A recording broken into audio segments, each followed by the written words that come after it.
Hello, this is a tradesight.com trade recap. Today I wanted to talk about our ES futures contract short and walk you through how our levels work and also what the importance of a tri-star level is, as that came into play during the course of this call.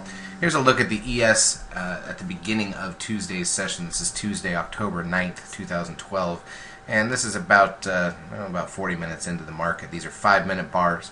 This blue line right here is our pivot for the day. This blue line down here is the S1. As you can see, in the early trading, the market used that area as support. We made a call to our subscribers to go short under the lows after this addressing of the S1 level. And let's watch how the market played out moving forward. So the first hour or so ends up being fairly flat, not a lot of action, and then here's the trigger on the trade right here. Okay, and our first target, as always, is 6 ticks. We like to build a partial profit on the trade. Gives us a cushion to try to let the trade play out. In this case, that happened very quickly. We made it down to 6 ticks within 2 bars. Okay, so we've already got our partial on the table. At this point, we move our stop to break even on the trade. Okay, now what happens next is you can see this S2 level. That's this next blue line down here, and that's going to come into play fairly quickly. It breaks right through that level. All right, breaks right through that level. Big bar down. Huge bar. So we've got now a big winner working, and we've still got our stop moving lower with us, moving it down through these levels as the trade progresses lower. You can see the volume's actually picking up.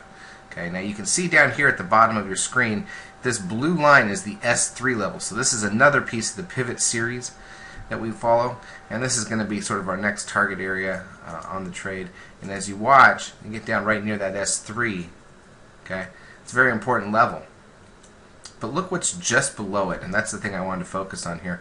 This green line is what we call a tri-star level at 1437.50. That means that it's a level that the market has addressed from both above and below multiple times over the last several decades, actually in this case, I'm sorry, several months in this case, almost a decade we've played with this level back and forth. This exact number has been used by the market repeatedly as we get near this level. So it becomes sort of a magnet point or a draw point for the market. And if you just watch what happens here, not only do we come down and play with that S3 level, which is the blue line, but look how the low on this next bar right here is our tri-star 1437.50 line. And see how a couple bars later that becomes support. We'll try it one more time, another time. Okay, that general area has drawn the market to it, and that's how the trade plays out. So that for us is a perfect example of not only the use of a pivot series for making a trade call, not only the use of a pivot series for projecting where the contract may land, but also the use of our key tri-star levels as magnet points that draw the market to them when they get close. One other thing I'd point out is you've got the dashed green line up here, which is anchored to the high of the day, and the dashed red line down here. What that is average daily range, and that means that on average, over the last 6 months of trading, the ES contract has traded that many ticks of range per day. So when we get down here and you can see the low of this one bar actually reach down and hit the dashed red line. That's basically the market trading the 6-month average to the tick. So that's down in that area too. But overall, it's the tri-star level that draws the market in and gives us the target.